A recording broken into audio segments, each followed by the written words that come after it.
solucionar esas problemáticas. Así que, en ese sentido, me gustaría partir hablando del tema central del día de hoy, ¿no? El tema central del día de hoy tiene que ver con el aprendizaje. Un proceso que tiene muchísimas aristas, muchísimas perspectivas, desde distintas ciencias se puede explicar, ¿no?, el fenómeno. Hay una corriente que tiene una construcción teórica desde la educación, y hay otra corriente que viene desde la psicología, incluso desde la economía y otras áreas del conocimiento. Pero a mí me corresponde, en esta invitación, conversar algo de la perspectiva que viene desde la neurociencia, ¿no?, que es un campo de conocimiento bastante interesante y que genera bastante revuelo en nuestros países en realidad, ¿no? Pero me gustaría partir por algo. No sé si conocen a ese sujeto, ¿sí?, Albert Einstein. Quiero ser sincero, ustedes saben que Facebook, YouTube y todas esas cosas no es la verdad. Por si acaso, si usted ve una nota en Facebook, no vaya a creer que eso es verdad. Probablemente sea un meme, probablemente sea algo extraño que a alguien se le ocurrió poner ahí. Entonces esta frase aparece en internet. Yo no estoy seguro que la haya dicho Albert Einstein, pero la presento porque me encanta. Así que no estamos seguros que es Einstein, ¿ok? Él dijo en algún momento, o supuestamente él dijo en internet, que nunca había que considerar el estudio como una obligación, sino como una oportunidad para penetrar en el bello y maravilloso mundo del saber. Futuros colegas, queridos profesionales futuros, que les queda poquito, no se le va a ocurrir pensar que su estancia en la universidad es una obligación. De hecho, yo creo que en nuestros países es un beneficio, es una opción que pocos obtienen. Por lo tanto, su formación tiene que ser su prioridad. ¿Ok? Y dentro de esa prioridad está el que podamos conocer en profundidad el conocimiento. Lo bueno es que en este momento el conocimiento es libre, no está atado. Uno puede conectarse a un portal de una buena base de datos, ¿cierto?, y puede empezar a revisar información de primera línea, de estudios aplicados incluso de primera línea. Entonces, esa es una invitación a ver el aprendizaje como un proceso continuo. De hecho, cuando usted se titule, eso no quiere decir que se acabó su formación profesional. De hecho, usted se titula y empieza su formación profesional.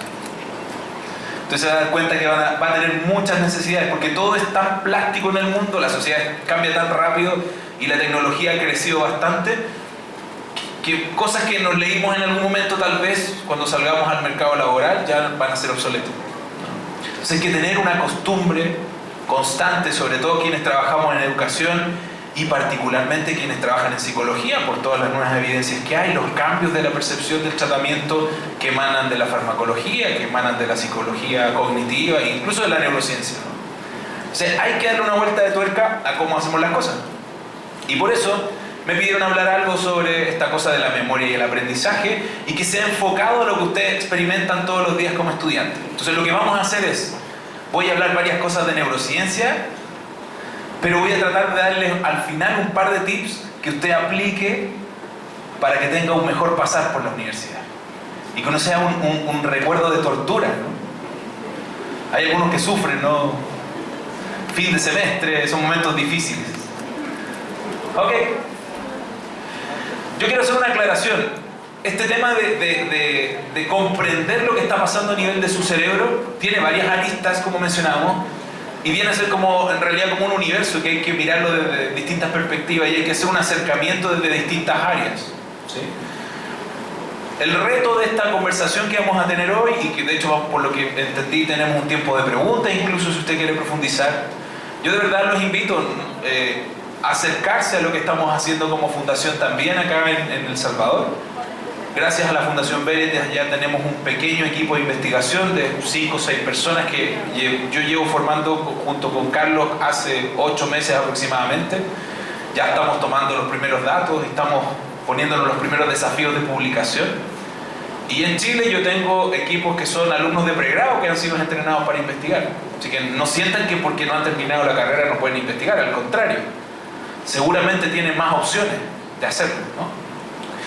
Y quiero en esta perspectiva hablar de 3 cosas base, principalmente de cómo aprende el cerebro, porque esa es como la gran pregunta, ¿sí? O sea, tenemos teorías del aprendizaje y sabemos que hay distintos modelos, ¿no? Incluso, y hay distintas estrategias metodológicas. Y hay varios autores que han creado sus propios métodos de aprendizaje, o sea, como Montessori, por ejemplo, ¿sí? Hay varios métodos de estilo de enseñanza, pero en realidad tener la claridad de cómo el cerebro aprende debe ser un foco principal de estudio, sobre todo del área de la educación y también del área de la psicología. Porque es un proceso vital del ser humano. El aprendizaje nos diferencia de todo en realidad. O sea, que todos seamos distintos y que todos percibamos la vida distinto, tiene que ver con cómo nosotros experimentamos el aprendizaje. ¿Ok? Y vamos a hablar un par de cositas sobre lo que es la plasticidad del cerebro, que es, yo creo que es el concepto más escuchado en el tema de la neurociencia. Vamos a tratar de mostrar un modelo de plasticidad y lo que implica, y al final les voy a dar un par de trucos. Porque para ganarle a los profesores de la universidad hay que usar estrategia. No se le vaya a ocurrir estudiar a última hora para el examen, no se le vaya a ocurrir no dormir antes del examen. Mire, seguramente va a dar la prueba, se va a sacar una buena calificación. 2 meses después no se va a acordar de nada. Cuando vaya a atender un paciente, voy a armar una planificación, no se va a acordar de nada. Y se va a acordar, debería haber seguido otra estrategia distinta, ¿no? Así que vamos a tratar de hacer eso en el tiempo que me queda. Para darle una vuelta a esto, me gustaría hablar de un par de conceptos que de verdad les invito a revisar más en profundidad. Una de las definiciones de neurociencia que particularmente nos gusta más en el centro de investigación tiene que ver con esta de la Sociedad de Neurociencia, que sale publicada en 2013. A mí me gusta en particular porque mezcla que la neurociencia tiene una función particular de tratar de entender el sistema nervioso. Eso es su función principal. Pero que además pone énfasis en tratar de comprender el pensamiento humano, ¿sí? El pensamiento humano es súper complejo. Hay veces que ni usted mismo se entiende. ¿Sí? Hay veces que se levanta en la mañana, no entiendo por qué estoy haciendo esto, no entiendo por qué estoy pensando esto. Póngase en este plano profesional. Usted va a tener 20 o 30 alumnos y usted va a tener que ser capaz de entenderlos a ellos, su perspectiva de pensamiento. O va a estar atendiendo pacientes y va a tener que atender y entender a todos esos pacientes para tomar una mejor decisión de tratamiento. Lo otro potente que ha hecho la neurociencia es describir bastante lo que pasa con las emociones. Las emociones en este momento son como un proceso vital del ser humano, y cada vez se le está dando más protagonismo en los procesos, sobre todo en los procesos de aprendizaje. Se sabe que las emociones son vitales. Usted puede planificar una clase excelente, con bonitos materiales, bien innovadora, con videos y con materiales concretos, y pensando en un grupo de alumnos que son los que tienen algunas complicaciones de aprendizaje, y resulta que justamente ese día los papás de esos niños pelearon en la casa y los fueron a dejar al colegio. Entonces el niño viene y no les pone atención y no considera su actividad. Si usted no es capaz de observar bien la situación y entender bien por qué está pasando, usted va a decir, en realidad este niño tiene problemas de aprendizaje, o en realidad este niño tiene un problema que no acepta mi autoridad. Pero lo que en verdad está pasando es que el niño está pasando una situación emocional compleja. O sea, mire el ojo que tiene que tener, el ojo pero clave y bien desarrollado, que tiene que tener ese profesional para observar a una cantidad impresionante de personas durante toda su vida, durante el resto de su vida profesional. No es menor quienes trabajamos en educación, el rol que tenemos. No es menor quienes trabajan en el área de la psicología, el rol que se tiene en una sociedad como la que tenemos ahora. Y no hablo solo de la sociedad de Salvador. Nuestros países latinoamericanos tienen una realidad que es bien compleja para desarrollar un proceso educativo adecuado. De hecho, si uno lo analiza al final, cuando usted entra a una aula universitaria o entra a un aula de alumnos, ¿cierto? Son todos universos paralelos. Usted tiene que ser, si usted es el que comanda este proceso, tiene que tener la capacidad de poder lograr un consenso entre todo este grupo, lograr aglutinar ese momento especial. En un aula, quienes trabajan en educación y en el trabajo con un paciente, hay un momento especial que, si tú no logras eso, la persona se va a ir, la persona no va a aprender simplemente. Eso es algo que hay que experimentarlo. Estimados y estimadas, no vaya a pensar usted que tiene que llegar al colegio cuando salga de la universidad a pensar cómo va a planificar sus clases. Si usted piensa esto, estamos mal. O pensar cómo va a ser su lógica de tratamiento, su lógica de seguimiento, cómo va a ser el acompañamiento del paciente. Eso tiene que construirlo ahora. Cuando usted sale al campo laboral, no hay tiempo. Nosotros asesoramos instituciones educativas en varias partes. Y la complicación más grande que tienen los procesos es ese. Hay procesos que no están pensados, se toman decisiones y no hay procesos, no hay indicadores para evaluar. ¿Cómo verificamos que los niños están avanzando en su desarrollo cognitivo? No hay indicadores. Yo les recomiendo que eso empiecen a construirlo ahora. Ahora tienen la biblioteca, ahora pueden armar grupos de estudio, ahora pueden ir a tomar datos.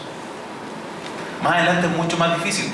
De hecho, si uno no lo sistematiza, esta lógica de andar mirando datos por todos lados, muy probable que le cueste mucho hacerlo cuando sea profesional. De hecho, mientras ustedes llenaban la encuesta, yo estaba feliz. Ya sé cuántos son los que están acá. ¿Saben lo bueno que es tener un N de 30 personas para un estudio chiquitito? Es muy bueno un N de 30. Es súper bueno tener un N de 60. De hecho, tiene bastante peso estadístico. Pero aquí hay un N de como 200 algo. Entonces, imagínense, aprovechar esa circunstancia. Usted tiene que ver eso. O sea, tratar de ver la importancia de su rol y en base a la importancia de su rol, empezar a tomar decisiones. Porque ¿saben qué? Si usted quiere ser efectivo en aprovechar el proceso de aprendizaje del cerebro, no puede desaprovechar ninguna circunstancia. Eso es lo otro que tenemos que aprender en este tema de educación. No podemos salirnos del rol. Quienes trabajamos en educación, lo complejo es eso.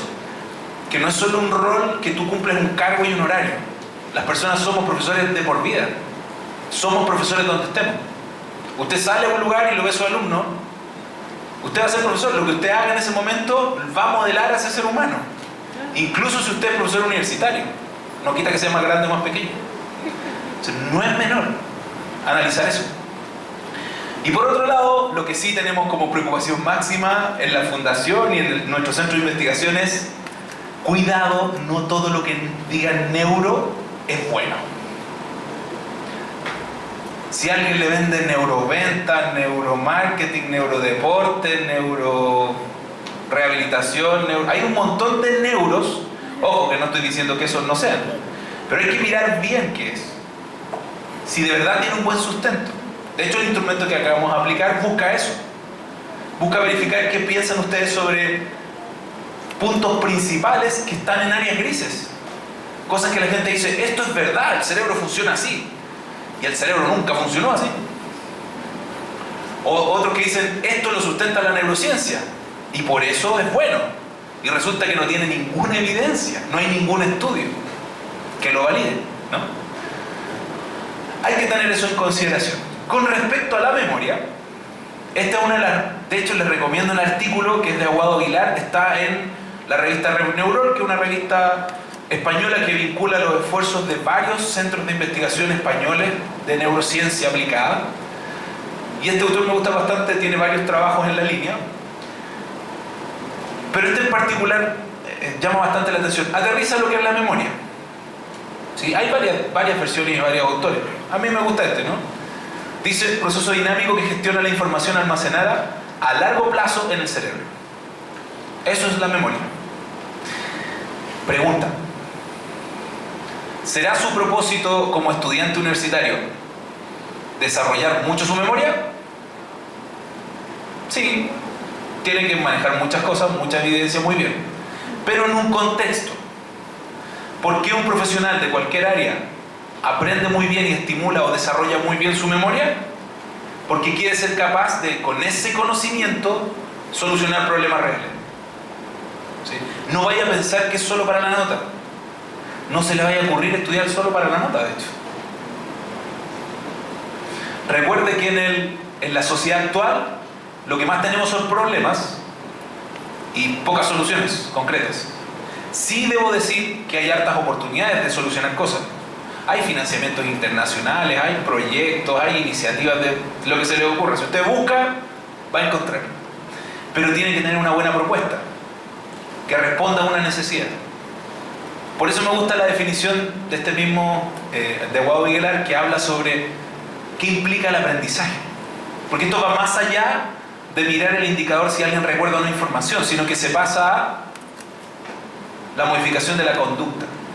De hecho, el ser humano tiene esa capacidad de cambiar su manera de pensar. Si no, no estaríamos acá. ¿Sí? Es muy probable que muchos de ustedes hayan enfrentado situaciones complejas para llegar a la universidad. Pero aún así tienen la película clara hacia dónde va, tienen la meta clara. Eso implica modificar constantemente la manera en que desarrollamos las cosas. Eso se genera porque nuestro cerebro funciona más en base a las experiencias que a una carga genética muy fuerte. En algún momento se decía que la carga genética era limitante, o sea, no había otra opción. Tú tenías un genoma, venías de una población, venías de un tipo de raza y estabas limitado a eso, a lo que te había tocado. Ahora sabemos que no, que las condiciones del medio y que cómo tú experimentas la vida, en realidad depende de las decisiones que vayas tomando en el camino. Desde esa perspectiva, si uno lo aclara y lo lleva a cosas más relacionadas con las neuronas, que es lo que más nos gusta a todos, el cerebro funciona en base a una estructura base que son las neuronas. Y si uno hiciera una síntesis de cómo funcionan, lo primero es aclarar que los modelos de neuronas que estudiamos, ¿cierto?, son los modelos básicos, son una estructura como para entenderlo, pero son mucho más complejas que eso. Por ejemplo, esto es un corte que está hecho con microscopía, ¿cierto?, que muestra neuronas piramidales. Si ustedes se fijan, son como totalmente distintas a las que estudiamos habitualmente. Pero sí funcionan bajo un principio vital. Cualquier cosa que nos pasa en la vida y cualquier cosa que experimentamos, nuestro tejido nervioso lo interpreta. Él es el encargado de interpretar las sensaciones, las emociones, ¿sí? Y es bien simple, en un modelo bastante básico. Todo lo que hacemos en la vida funciona en base a comunicación neuronal, o sea, cómo nuestras neuronas se contactan entre sí. Todo lo que experimentamos hace que nuestro sistema decodifique estas señales y las transforme en potenciales de acción, que es la estructura o el mecanismo base de comunicación. Por lo tanto, en realidad, todo lo que hacemos, todo lo que experimentamos tiene que ver con comunicación neuronal. Los potenciales de acción lo que hacen son mecanismos que tienen las neuronas, ¿cierto?, la célula excitable principal, para poder conducir información. Todo lo que recibimos lo procesa a través de este mecanismo y genera los mecanismos para transmitirlo. Ahora, en realidad, cualquier estímulo se procesa o genera una magnitud de potenciales. En realidad, nuestro cerebro siempre tiene actividad eléctrica, constantemente. La magnitud de esa actividad eléctrica depende de los estímulos que estamos recibiendo del medio, ¿sí? Y esos estímulos generan algo en nuestro proceso cognitivo.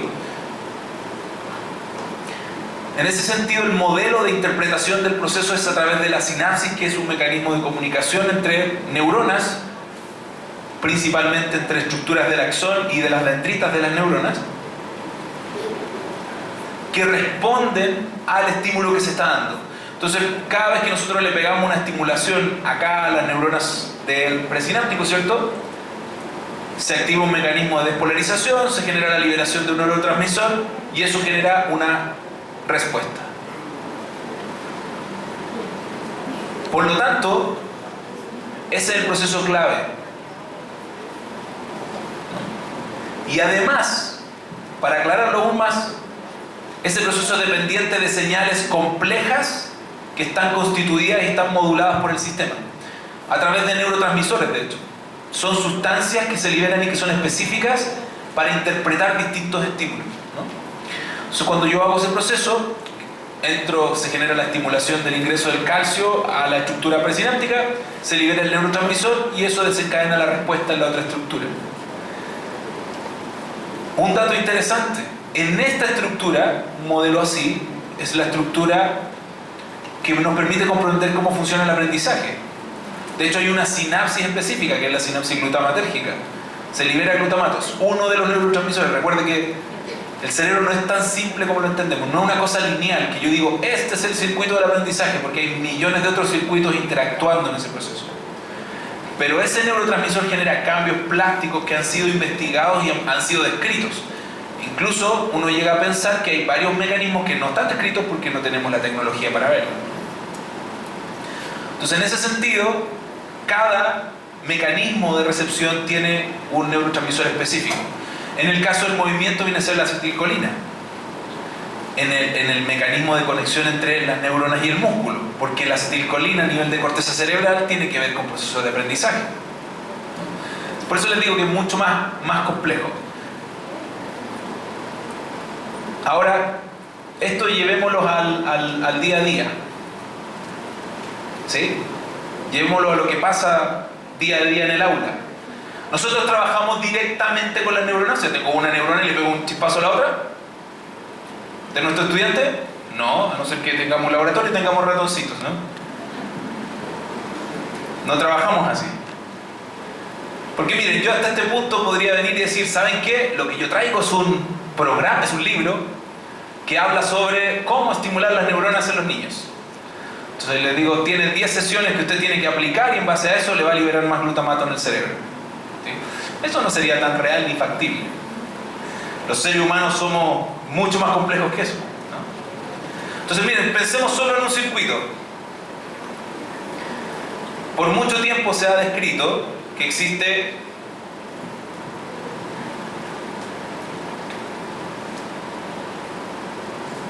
los sistemas sensoriales como moduladores del aprendizaje. En el instrumento que acabamos de ver, ¿había alguna pregunta que hablara de eso? ¿De los sistemas sensoriales? ¿Se recuerdan de alguna, no? ¿Alguna? ¿Han escuchado de lo kinestésico, de lo motor y de...? ¿Sí? Bueno, les dejo la tarea. Que fome, les tengo una prueba y les doy una tarea. Entonces, les dejo una tarea, lean eso. Incluso, les vamos a dejar nuestro correo porque tenemos bastante material ya de buena calidad, pesquisado de varios autores, para poder compartir algunas cosas con ustedes, sobre todo el tema del instrumento que acaban de contestar. En realidad hay muchos sistemas sensoriales que funcionan y que nosotros utilizamos en el contexto educativo. Por ejemplo, la visión. El problema es que se habla de que la visión es... Incluso hay niños que son más visuales y más kinestésicos. ¿Será eso tan cierto? En realidad la evidencia es muy fuerte en decir que eso no es tan cierto. Porque los seres humanos no podemos apagar un switch. En este momento que ustedes están conmigo acá post almuerzo, una situación compleja para dar una conferencia, ustedes están escuchando, están mirando la conferencia, están mirando los videos, ¿cierto? Y probablemente estén tomando apuntes. En algunos casos. Sí. Recuerde que si usted no toma apuntes, su memoria de trabajo es como que usted deja... ¿Le ha pasado esa tragedia del Word alguna vez? Usted está escribiendo el Word y tiene las 20 páginas, quedan 10 para las 12 de la noche, el profesor le dijo a las 12 de la noche, y se corta la luz y se apaga el computador, y usted prende y le faltan las últimas 6 páginas que había escrito. Entonces, ¿dónde está? Si ahí estaba, yo lo vi antes de que se muriera esta cuestión. Bueno, es lo mismo con esta conferencia si usted no toma apuntes. De aquí a 15 minutos ya no se va a acordar nada. Con suerte se va a acordar de que dije cosas chistosas, que les tomé una prueba, les mandé una tarea. Pero ojo, tomar apuntes es trascendental porque lo que hacemos es aprovechar nuestra memoria de trabajo, que lo que hace es cuantificar en concepto lo que estamos mirando y escuchando. Hay un montón de estudios que incluso muestran que es mejor tomar apuntes en un papel con un lápiz que tomarlo en una tablet o en un celular. Porque el nivel de actividad cerebral que genera los trazos de la escritura o la generación de los esquemas es mucho más significativo para el cerebro que pinchar una tecla, ¿no? Ese tipo de cosas son claves para que a usted le vaya bien en la universidad. No se le vaya a ocurrir solo grabar el audio. Es como dejo mi grabador y me voy de clase. Desaprovecha su oportunidad. Estimule el tema de la toma de apuntes. Hay varias habilidades que un estudiante y cualquier profesional tiene que tener, y una de ellas es tomar apuntes. Si no aprende a tomar buenos apuntes, va a estar en detrimento de otros. La otra espectacular habilidad que tiene que tener es ser un amante de la lectura. Estimados y estimadas, no existe profesional excelente, exitoso en este mundo que no le guste leer. Estoy hablando de nuestra área. Hágase esa pregunta: ¿cuántos son los últimos libros que se han leído en el último año? Y ese es un indicador para que usted vaya diciendo, ups.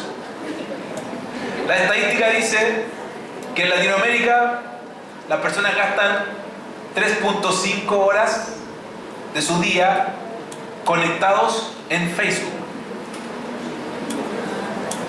Así que si quiere leer un poquito más, disminuye a la mitad las veces que se conecta a Facebook. Ojo, que esos son estudios donde toman directamente los datos de las redes sociales, de los datos duros de cómo se mueven las conexiones en Internet. De hecho, es parte de uno de nuestros estudios que vamos a comenzar este año acá en Salvador. O sea, ahí puede quitar un par de horas en ese sentido. Entonces, bien, quiero hacer una pequeña demostración. Si usted analiza el proceso, se supone que nuestro sistema transforma las señales en potenciales de acción, que en el caso de la vía visual sería algo como esto.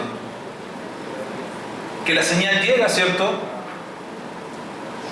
a un punto para poder activar un sistema que tiene el ojo de generar un potencial de acción. Esto es lo que uno estudia como transducción sensorial. La información, ¿cierto?, llega, pasa a través de la pupila, pasa en las de luz y con los rayos de color, ¿cierto?, dentro del globo ocular. Que de hecho el ojo es la proyección del sistema nervioso, es parte del sistema nervioso. Y en su parte inferior, ¿cierto?, tiene una capa de neuronas, que son los conos y los bastones, que son los que interpretan luz, oscuridad y los colores. Genera una actividad eléctrica su interpretación, y eso se conecta con el nervio óptico, lo que manda diferentes estructuras del cerebro, principalmente la corteza occipital. Eso sí lo usamos en una clase. Si estamos hablando, usamos la vía auditiva.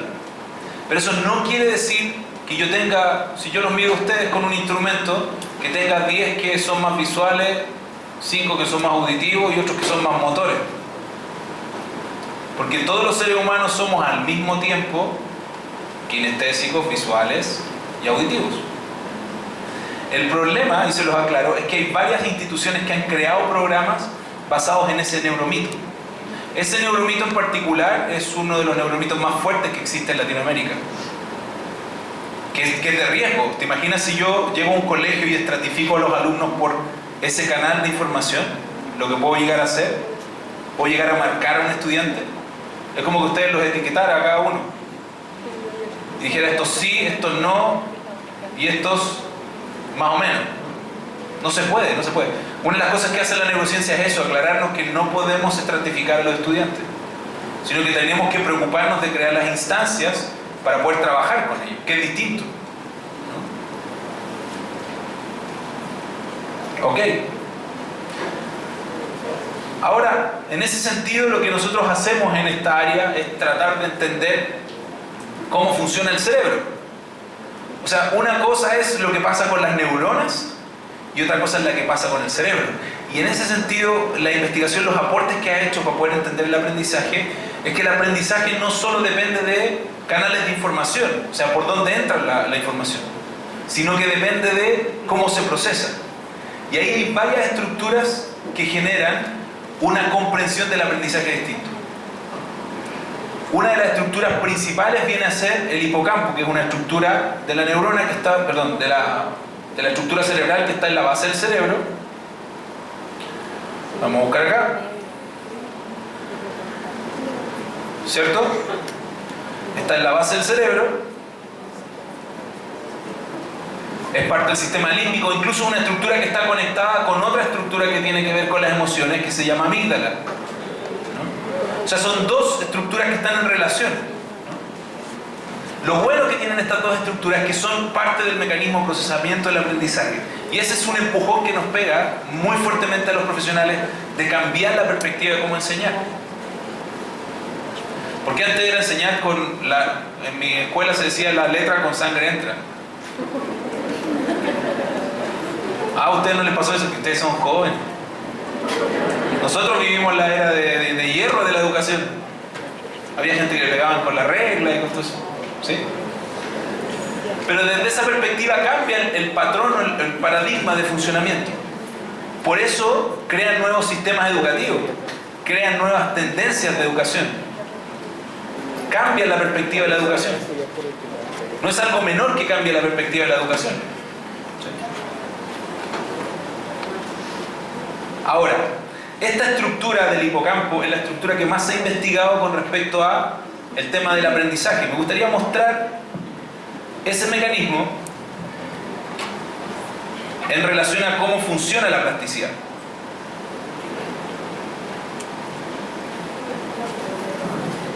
Porque en realidad el mecanismo de la plasticidad cerebral es el que ha permitido comprender cómo funciona el aprendizaje. Todo lo que hacemos como seres humanos tiene que ver con tomar los estímulos del medio y transformarlos en algo concreto. Y para eso, en realidad, siempre usamos la misma vía de procesamiento, que es que yo tomo mis sistemas sensoriales y a través de todos los canales que tengo como sistema sensorial proceso la información. La gente que trabaja en primera infancia probablemente me entienda. Usted no le va a hacer una clase de matemática a un niño con una pizarra dibujando números, ¿no? ¿Qué le va a pasar? Algún material concreto. Unos legos grandes, ¿no? Con eso seguramente el niño va a entender porque es algo concreto.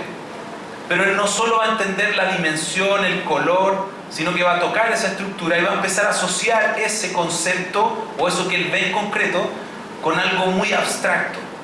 De hecho, eso es el proceso que uno hace con los niños pequeñitos. Van pasando de un proceso de algo concreto y paso a paso, mientras se va desarrollando su cerebro, ¿cierto? Y mientras va ganando habilidades, se va pasando a algo más abstracto, que ya él tiene que pensar y empezar el proceso de resolución de problemas, ¿no? Pasa a esa otra lógica. Ahora, lo que sí hay que recordar es que en este proceso donde recibimos la información y nuestro sistema la procesa, se genera una respuesta motora final. La misma escritura es una respuesta motora. Y es el proceso clave de la educación de un ser humano, que el ser humano empiece a escribir, que el ser humano empiece a comunicarse, a hablar, que se relacione con otros. Yo creo que eso es lo bueno de la educación ahora. Como apareció las emociones dentro del foco de la educación, ya no es solo que el niño se saque buenas notas en matemática y lenguaje, porque puede ser muy buen profesional desde el punto de vista conceptual, pero si no sabe trabajar en equipo, si no sabe relacionarse con su jefe, eso igual se va a complicar. Ahora, me gustaría explicar el fenómeno de plasticidad desde dos perspectivas, en una imagen que es bastante simple y en una animación. Primero que todo, la plasticidad que está descrita en la literatura es que nosotros tenemos dos estructuras en contacto, que son dos neuronas distintas que se van estimulando y que cambian o que se adaptan frente al patrón de estimulación. Entonces, por ejemplo, tenemos esta sinapsis que se está generando entre esta neurona y esta otra dendrita, que sería algo así como una fase 1. Es como que usted empieza a estudiar un concepto nuevo, ¿sí? En el momento que se lo enseñen y que usted lo empieza a estudiar, se genera un estímulo de una magnitud pequeña. No hay mucha respuesta, pero sí hay mucha liberación de neurotransmisores. En algunos casos, si la estimulación continúa en el tiempo, se generan cambios plásticos a nivel de las dendritas. Es como que empieza a crecer el punto de conectividad.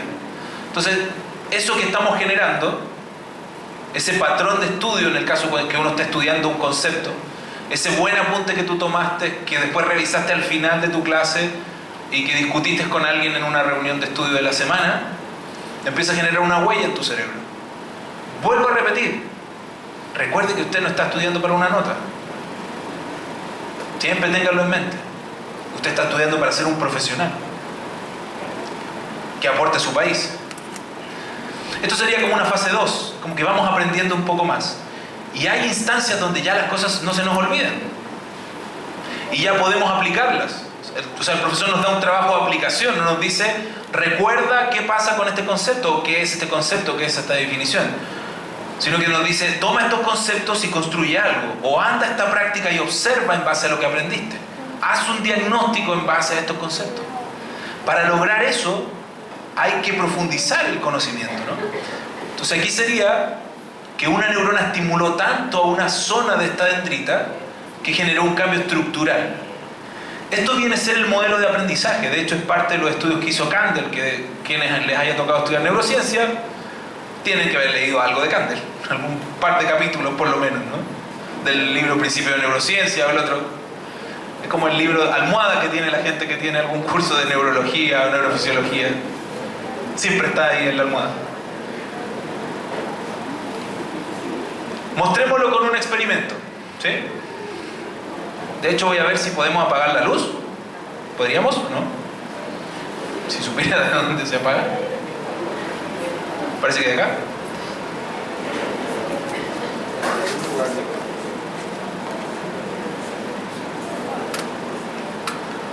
Y aquí les voy a pedir un gran favor. Recuerde primero que ese ratón está bien y nunca le pasó nada. Eso es lo primero. No se preocupe. Segundo, esto es una animación que permite tratar de integrar todo lo que acabamos de ver en un solo concepto. Porque esa es la idea central. Que usted se vaya con la película clara. Su cerebro es capaz de cambiar y cada vez que usted estudia o profundiza en el estudio, su cerebro cambia. O sea, queda una huella, ¿sí? Entonces partamos. Vamos a tomar un modelo animal porque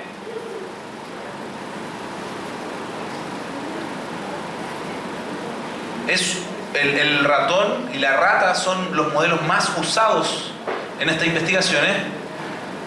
Nos vamos a meter al cráneo, ¿cierto? Y vamos a optar por el cerebro del ratoncito y principalmente una formación dentro de la estructura cerebral. En particular, la formación del hipocampo, que es la similar a la que vimos en el caso del ser humano en la animación anterior. Y solo vamos a tomar una parte de esa estructura cerebral. Algo importante a considerar en este punto es que esta estructura del giro dentado es una de las estructuras del hipocampo que constantemente genera nuevas neuronas. O sea, tenemos procesos de neurogénesis, sobre todo asociados al aprendizaje. Esta es una estructura que habitualmente desarrolla estas nuevas neuronas. De hecho, también desarrolla procesos de muerte neuronal en el caso de condiciones neuropatológicas o en el caso de consumo de droga. Entonces, si ustedes se fijan, estas neuronas siguen el comportamiento de cualquier otra célula, que sería tener actividad eléctrica. Vamos a tratar de meternos a capas que tienen estas neuronas y vamos a tomar solo una capa, que es la capa granular del giro dentado. Si ponen atención, se ven cómo se están generando los potenciales de acción, porque recuerden que tenemos una actividad cerebral constante. Y esa capa granular, vamos a tomar solo una neurona granular como para poder hacer la explicación de la misma imagen que acabamos de hacer en plano. Entonces tenemos el cuerpo de la neurona, la proyección, que sería el axón, y las dendritas, como lo vimos en el esquema anterior. En realidad este circuito tiene conexión con la corteza entorhinal, otra corteza cerebral que hace sus proyecciones hacia las dendritas de esta neurona, que se ven acá, que están conectando para hacer contacto en zonas específicas. Cada vez que yo estimulo la corteza entorhinal, lo que empieza a suceder es que yo genero estimulación de una zona de esas neuronas. Entonces, si ponemos atención acá, cada vez que tengo un pulso de estimulación, o sea, estoy recibiendo algo desde el medio ambiente, alguna experiencia de aprendizaje en particular, esto empieza a generar un patrón de descarga. Ese patrón de descarga permite que se forme preliminarmente una conexión, y si la calidad y secuencia de ese patrón de descarga se mantiene en el tiempo, se genera una sinapsis preliminar. Hasta ese punto usted se acuerda un poquito de las cosas. Si el patrón de estimulación es continuo y se relaciona, se forma un circuito neuronal, ¿no? Un circuito nuevo, que lo que hace es cada vez que se estimula esta zona, o la corteza entorhinal, se estimularían las dendritas del giro dentado. Este es el modelo mejor descrito de cómo aprenden nuestras neuronas, en tangible. O sea, cuando usted le pregunte a alguien, ¿qué es aprendizaje significativo? ¿Qué viene a ser aprendizaje de calidad? O sea, que usted logre con su clase, o si es aprendizaje de calidad suyo, que que usted logre con su estudio consolidar el aprendizaje en su cerebro. Nosotros todos sabemos cuando aprendemos algo bien y cuando aprendemos algo más o menos y cuando aprendemos algo mal. ¿Sí? Si pudiéramos hacerlo en un modelo tangible, sería que los estímulos que recibimos del medio, ¿cierto?, generan actividad eléctrica, eso provoca cambios en la dinámica del cerebro y por lo tanto generan efectos en las funciones del sistema cerebral. Si lo asociamos esto, los cambios en la dinámica cerebral son generar nuevos puntos de sinapsis entre neuronas y poder estimular el desarrollo de circuitos cerebrales. Y por otro lado, sería que nosotros desarrollemos, ¿cierto?, procesos de memoria, aprendizaje, cognición, etc. Si lo vemos desde la perspectiva de nuestro quehacer, es principalmente asociado a cómo yo desarrollo o creo experiencias de formación y de educación, o experiencias educativas más concretas, y cómo éstas se asocian a los hábitos y conductas que tiene un ser humano. Este sería una perspectiva de una especie de vinculación de los dos puntos, que en realidad es algo de lo que se puede hacer. Lo bueno de este proceso es que lo que usted no tiene que olvidar es que ese proceso usted también lo tiene, no solo sus alumnos. Para que yo logre que mis alumnos se convenzan de esto, yo lo tengo que experimentar. No hay otra forma. Si usted piensa que usted tiene límites, no sé, si usted piensa que usted solo usa el 10% de su cerebro, ¿sí?, estamos en problemas. Houston, tenemos un problema. Les hago una acotación. Nosotros hoy día acabamos de hacer una actividad con niños pequeños, desde niños de primero básico, ¿sí? De niños de primero básico, ¿sí? ¿Sí? Ajá. Primaria, ¿cierto? Hasta 17 años. Entonces hicimos una pasada por distintas salas, hicimos una actividad bien entretenida. Y preguntamos esto del 10% del cerebro. Eran 300 alumnos en total. Ese fue el trabajo que hicimos hoy día. Ya llevamos como 500 personas. Aburriendo a 500 personas en un día. Muy bien.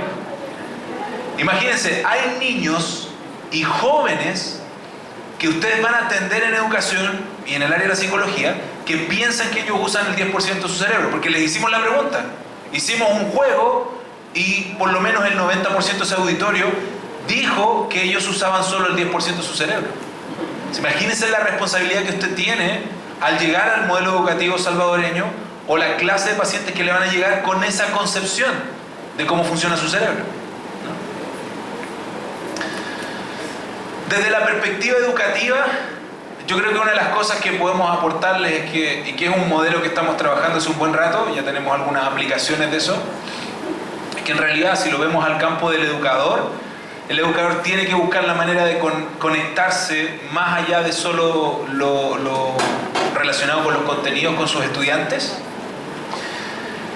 que debe generar que la aplicación de los contenidos sea real en su planificación y que eso sea en base a materiales y actividades que a los niños y jóvenes les signifiquen un desafío y que ellos logren cosas concretas. Ahí nosotros tenemos una carencia en educación en toda Latinoamérica. Nuestro modelo educativo todavía son mucho de la teoría. La gente se discute a nivel ministerial de cómo cambiamos el currículum y no vamos al aula. O sea, cómo el profesor toma ese contenido y lo transforma en una actividad y si verificamos que esa actividad genera o no el aprendizaje en el estudiante y cómo ese contenido que se enseñó a través de esa actividad se articula con la malla de contenidos que tiene todo el año. Ahí tenemos otra gran responsabilidad. Usted puede ser experto en neurociencia, pero si es un profesor que no hace una buena clase con sus niños de, no sé, 7 años, no sirve de nada ser experto en neurociencia. Por eso tenga claro algo que usted sí tiene que transmitir, incluso usted tiene que vivenciar. Aprenda a optimizar su tiempo. El no poner atención en una clase suya o el no estimular que sus estudiantes aprendan a tomar atención, aprendan a tomar apuntes, le va a significar un problema a largo plazo. Muchos de ustedes tuvieron que aprender aquí en la universidad ciertos patrones de conducta para sobrevivir a la universidad. Va a tomar apunte, armar trabajo, trabajar en equipo, porque era la presión. Y seguramente todavía más de alguno se arma el trabajo y lo entregan 3. Eso por favor no lo haga. No lo haga. Le está haciendo un daño a su colega. No por ayudar, no crea que por ser amigo usted lo está ayudando, está haciendo que él sea un mal profesional. Y usted no quiere un mal colega. ¿Ok? Y quiero terminar con los trucos, porque si no me van a andar cobrando después que no hice nada de lo que dije. Y le aprovecho de mencionar, ¿cierto?, que si usted gusta puede mandarnos un correo para que podamos compartir los materiales. Por las redes sociales nos puede buscar a través de la fundación para que les podamos compartir el material. Es Fundación Veritas, ¿no?, y Centro Aplicae, donde les podemos compartir más información y material, ¿no? Primero, trucos, por favor evite esto. No se le vaya a ocurrir. Trate de buscar la manera en cómo usted regula su ansiedad y su estrés. ¿Saben qué? Hay muchos estudios que muestran que gran parte de los cuadros de ansiedad y estrés se asocian principalmente a dormir mal y alimentarse mal. Hay un cuadro asociado. Si usted duerme poco, obviamente va a andar más irascible en la vida, ¿no? No es que usted vea todo negro, es que usted necesita dormir. Por favor. No es que usted llegue muy cansado en la mañana, es que usted no tomó desayuno. Eso a usted también le va a ayudar a regular sus emociones. Porque a veces la gente viene, reunión de 8 de la mañana, 7 de la mañana, llega mal, enojado, y uno le pregunta, ¿desayunaste? No, no he desayunado. Cualquier persona después de cierta cantidad de horas de ayuno va a tener una baja de glicemia y eso le va a afectar sus problemas cognitivos. Una cosa obvia. Nosotros hemos mapeado encuestas, ya estamos viendo, acá también hay una carencia en el tema del desayuno. Hoy día lo mencionábamos con los niños. ¿Quiénes desayunan? Súper poco. Tenemos niños de pubertad que están tomando Red Bull. Imagínense. El consumo de cafeína y azúcar brusca. Ok, entonces el primer punto, por favor, regule su estrés. Si a usted se le sube mucho el cortisol, usted va a tener problemas de cansancio excesivo. Uno de los principales agentes que afecta eso es las horas de sueño. Ya está bastante descrito en la literatura. Lo más complicado es que daña las mismas neuronas que tratamos de estimular con el aprendizaje. Por otro lado, la calidad del sueño. Yo sé que en la universidad la gente tiende a decir que no hay otra opción que no dormir, no hay otra opción que no comer, es como que uno no tiene vida. Pero de verdad. Pero ojo, analícelo, busque en qué gasta tiempo. También nos hemos encontrado con las pequeñas investigaciones que estamos haciendo el efecto que tiene la mala administración del tiempo en la productividad. Gente que está conectada X cantidad de horas a las redes sociales y a los dispositivos, jugando, viendo el diario, etc. Y resulta que se come o gasta diariamente 2 o 3 horas. Ya tenemos datos de acá, estamos empezando un estudio más macro. Es harto 2 a 3 horas de tu vida metida en un dispositivo. Usted va a tener que modelar a sus hijos, va a tener que modelar a sus estudiantes en esa parte. A mí me pasó con mi hija chica. Mi hija de 6 años, no, de 5 tenía, puso una regla en la casa, que no se almuerza más con el celular en la mesa. Entonces ahora tenemos como política dejar el celular y poder comer juntos. Hay gente que ya ni come juntos. Cuando almuerza con su compañero en el patio y hay internet, lo perdió. O sea, no habla con usted. Ok.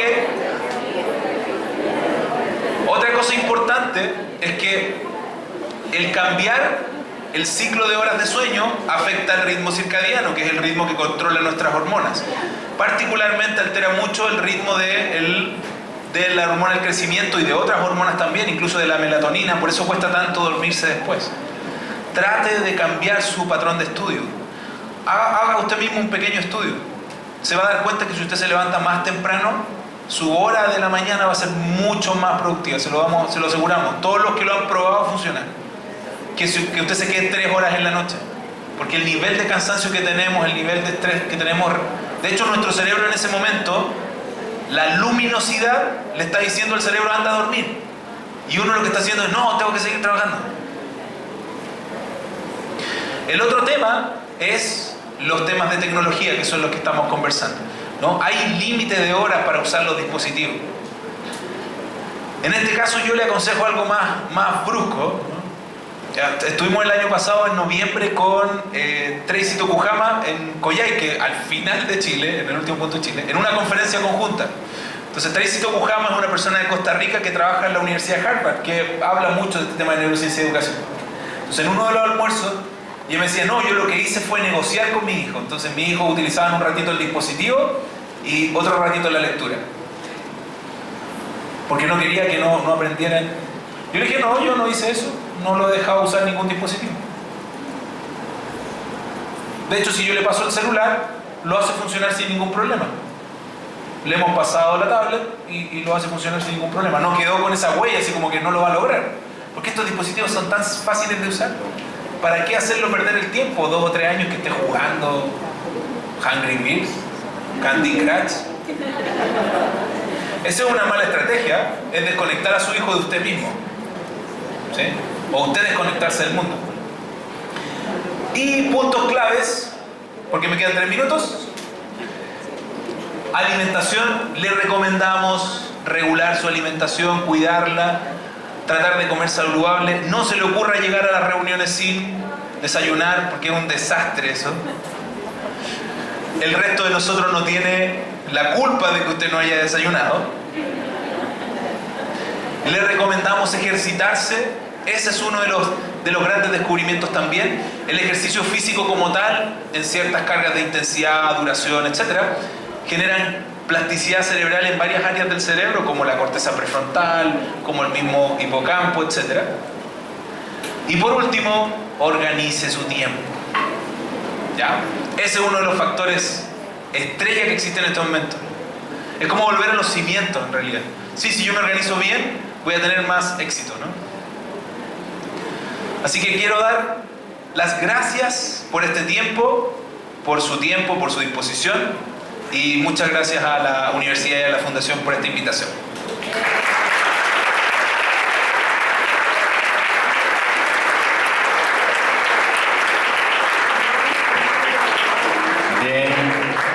Bien, gracias. Ahora damos paso a un espacio de tiempo, de preguntas y por supuesto de respuestas por el magíster del profesor Riquelme. Gracias. Así que damos espacio a las preguntas. Vamos a hacerlo levantando la mano y luego nos dirigimos a través del inalámbrico, el micrófono, y él lo responde desde acá. Habrá una mano que se levanta. Bueno, ya empezamos acá.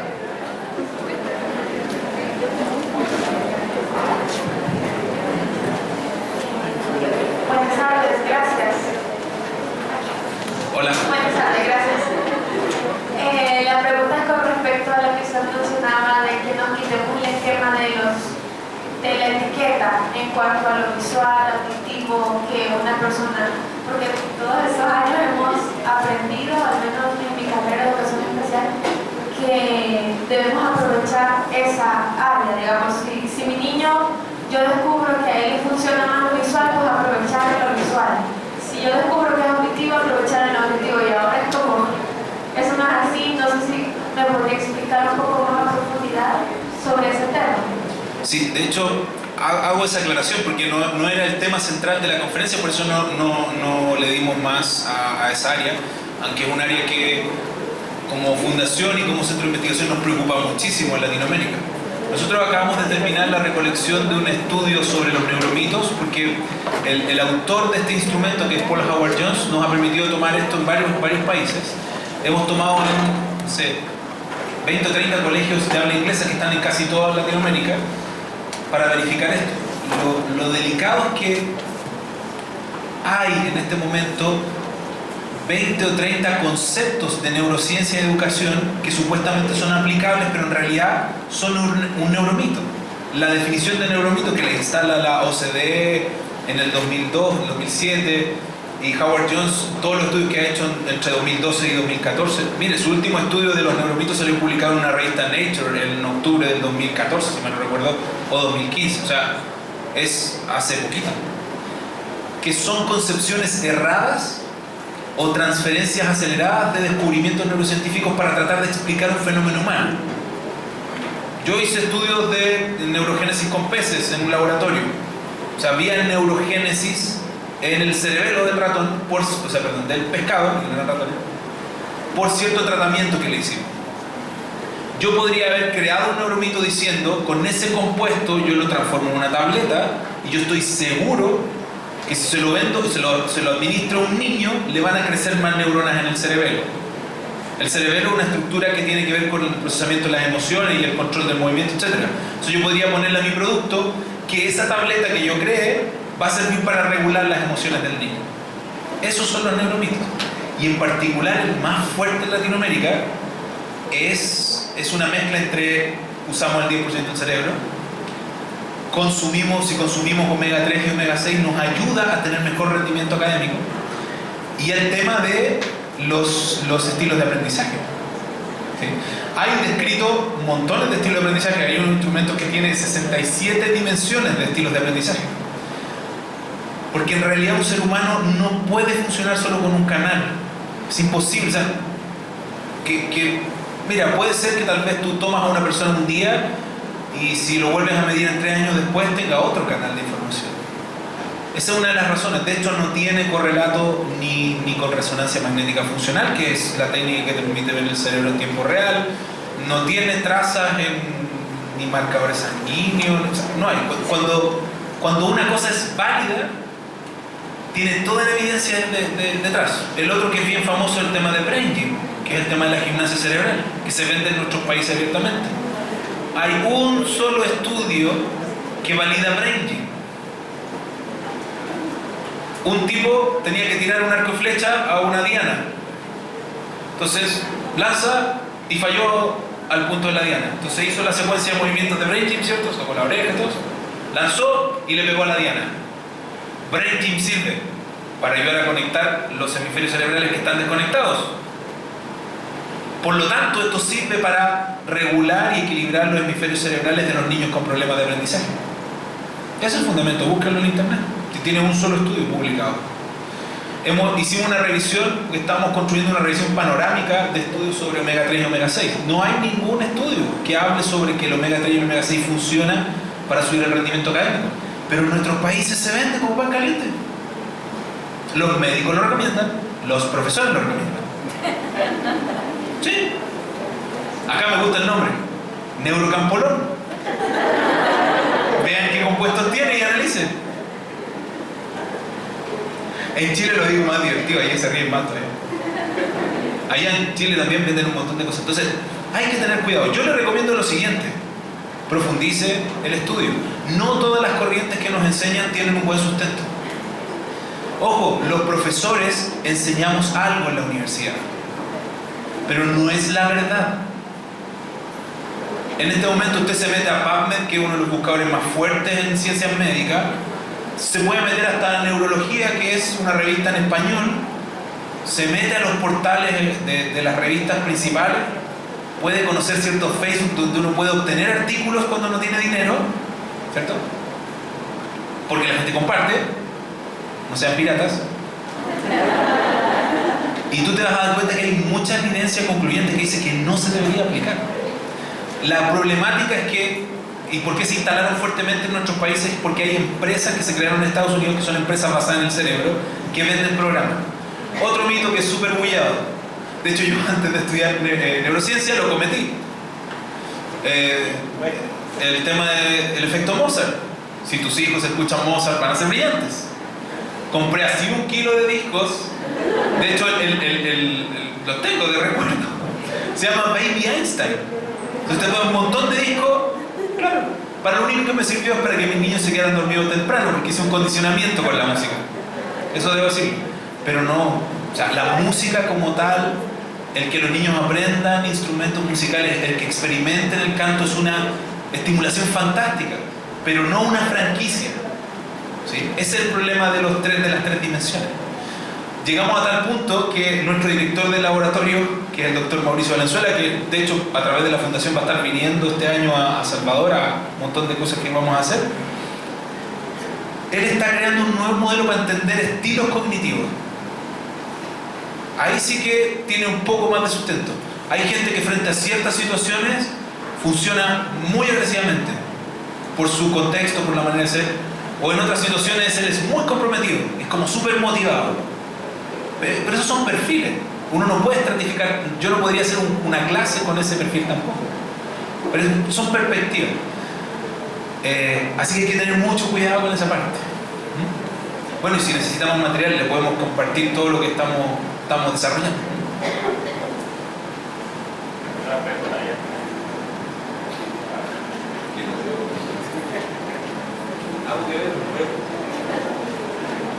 Buenas tardes y mucho gusto en la presentación.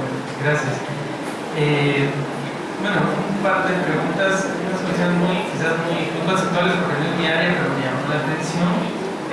Cuando estuvo hablando del giro dentado y del desarrollo de las neuronas y esto, hablaba quizás de expresión donde se desarrollan neuronas. Una de las cosas que hace años yo en mi ciencia era el tema de que tenemos un número finito de neuronas, que nacemos, se pueden y todo esto.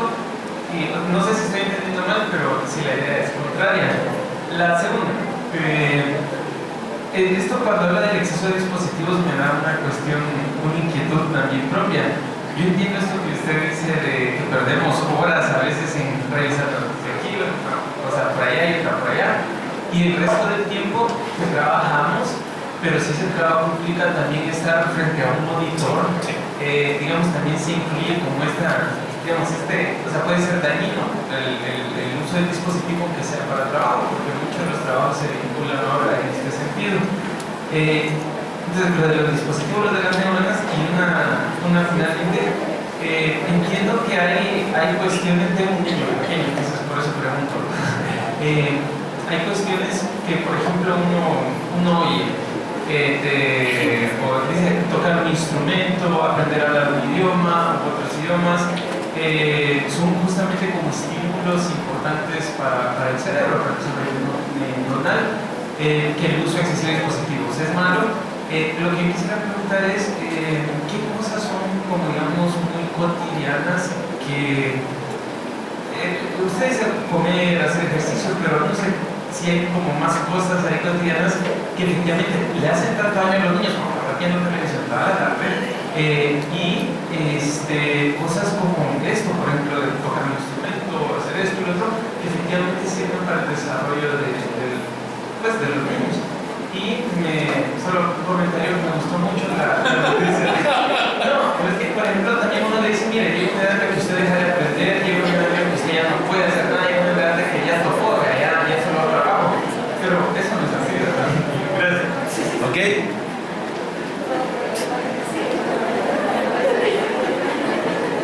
Creo que no me acuerdo de qué me preguntaste, pero voy a tratar de intentar inventar algo y que le pegue a tus preguntas, ¿no? El punto uno de tu pregunta es súper sensible porque es otro, de hecho viene de una línea fuerte incluso de discusión, y te lo aclaro súper simple. Todos los que han escuchado algo de neurociencia han escuchado a Santiago Ramón y Cajal, ¿cierto?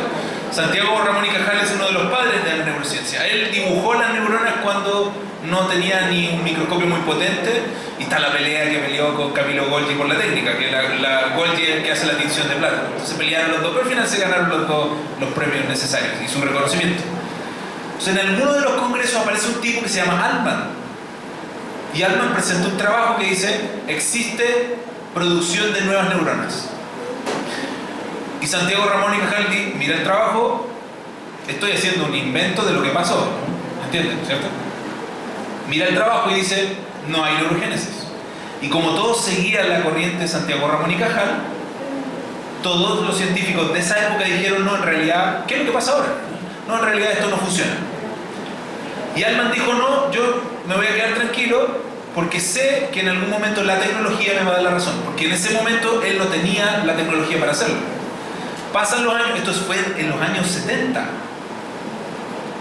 O sea, en el mismo tiempo donde el mismo Santiago Ramón y Cajal estaba haciendo sus primeras descripciones de neuronas, estaba trabajando en esa línea.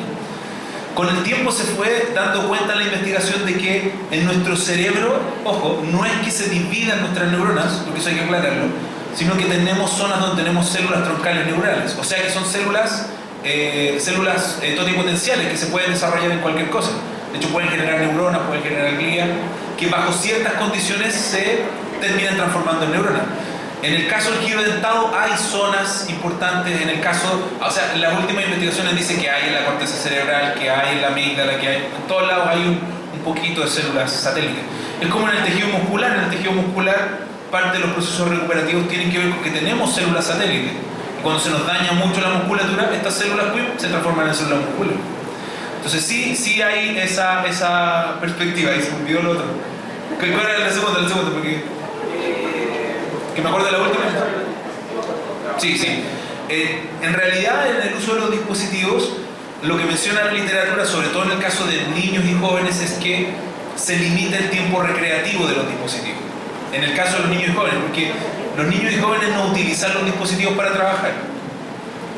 Yo he estado en reuniones que de hecho lo he expuesto, he estado en reuniones de la iglesia donde participo, donde los niños ponen una toma de corriente con altas conexiones y se sientan en una mesa, ¿cierto? Todo con su dispositivo porque se les acabó la batería y siguen jugando. Yo digo, eso no puede ser. O sea, si el dispositivo es una estrategia para enseñar, para aprender, va a ser en tiempos acotados. Pero hay niños que juegan todo el fin de semana videojuegos en línea. Eso está descrito que incluso generan adicción y genera que gente la tengan que internar, o sea, a niños y adultos. En el caso de las cosas positivas, yo creo que es volver como a la crianza, parte de la crianza antigua. Cada vez más una crianza por principios que por tendencia. O sea, como el cariño, como foco central, la protección, que los niños jueguen, que uno juegue con sus hijos, no que el hijo juegue con el celular de uno. ¿Sí? Que uno hable con ellos y que pueda experimentar distintas experiencias. En este momento en nuestros colegios poco se hace de arte, de música. En nuestro país sacaron parte del currículum fuerte de eso, lo sacaron para poner más lenguaje y matemática. ¿Cómo nos fue en las pruebas de evaluación? Pésimo. Le metimos más horas de lenguaje y matemática, nos volvió a ir mal. Porque los seres humanos no somos lenguaje y matemática, no somos un área de conocimiento, somos un ser integral. Entonces, eso yo creo que hay que darle duro. Y áreas que son muy potentes, lo que uno debe evitar en su propia vida es ser inactivo físicamente, tener un estilo de vida poco saludable, tener mucho cuidado con el consumo de alcohol y drogas, que esas cosas los estudiantes universitarios no lo hacen, ¿cierto? Es un principio, no alcohol de los estudiantes universitarios. No trasnochar tanto, no fiesta, esas cosas que no hacen los estudiantes universitarios, ¿cierto? Todo normal y ordenado. Se quedaron todos calladitos, yo pensé que por uno se iba a reír, no. Muy bien compuestos y compuestos. Y por último, lo que preguntabas es un solo ejemplo. Los fenómenos de plasticidad cerebral son durante todo el ciclo vital. Nosotros estamos trabajando pequeñas intervenciones con personas de tercera edad, donde vemos cambios cognitivos. Estamos creando un programa de intervención para personas de tercera edad con su foco en estimulación cognitiva y estimulación de movimiento. Porque la evidencia es muy, muy potente. Así que hay que aprovechar, de hecho. Eso. Buenas tardes. Yo soy invitada de la universidad.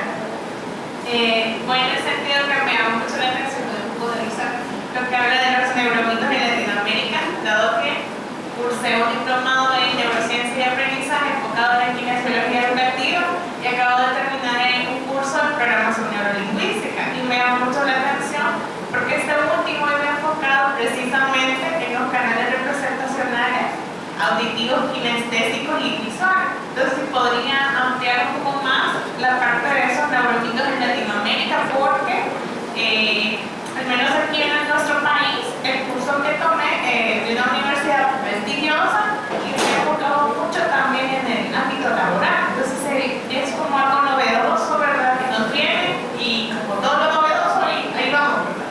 Entonces, si nos puede ampliar un poco esa parte de los neuromitos. Sí, claro. Voy a hacer una acotación votación, porque siempre la hacemos. Una de las razones por las que hice un centro de investigación que es particular, y la razón por la que volví a hacer solo clases en las universidades estatales de Chile, es porque me da libertad para hablar, ¿cierto?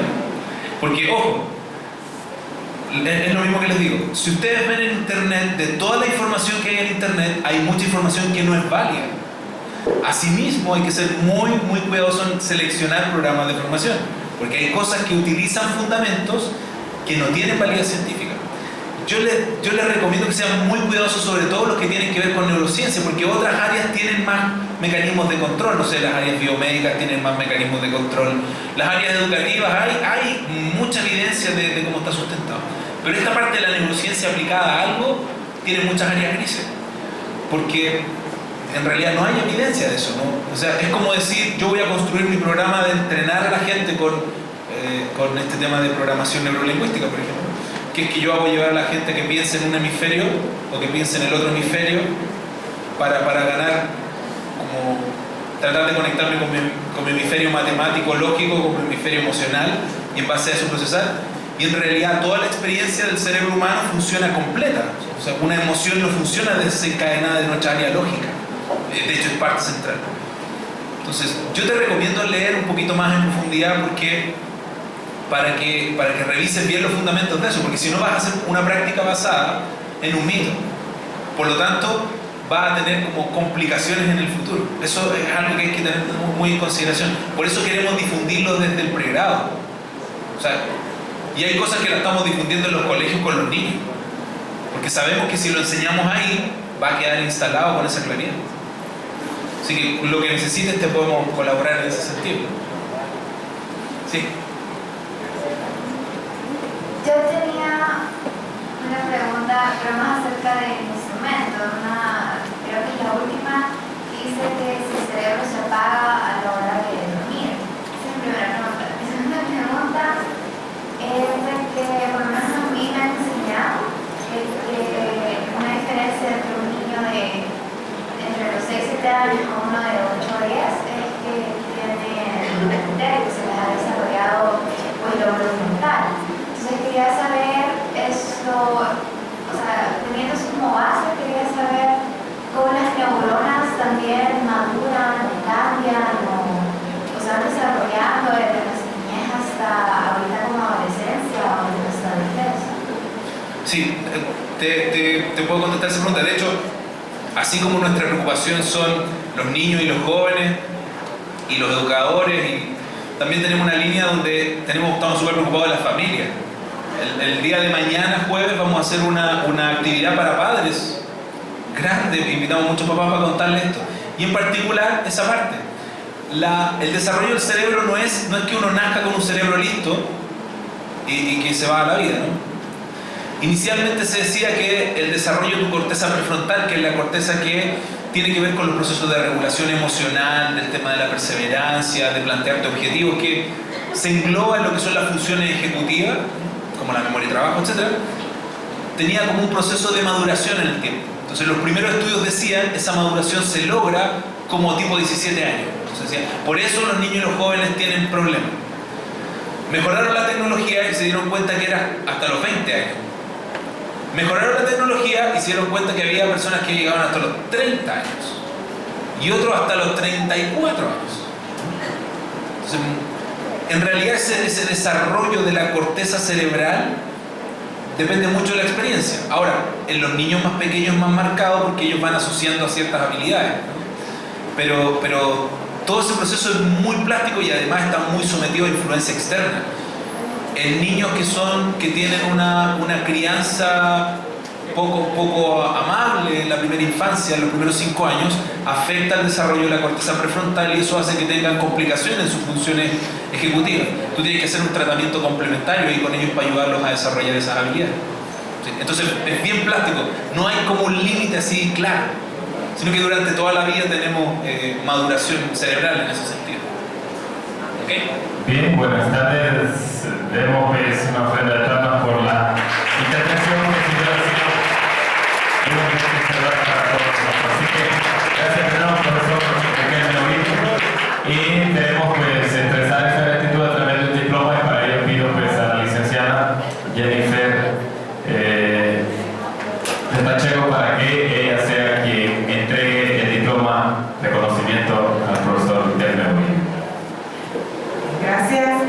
Este es un certificado de la Fundación Feliciana, ¿verdad? Junto a la Universidad Evangélica, que nosotros hacemos un diploma de participación. Muchísimas gracias por esta excelente conferencia. Le hemos aprendido muchísimo.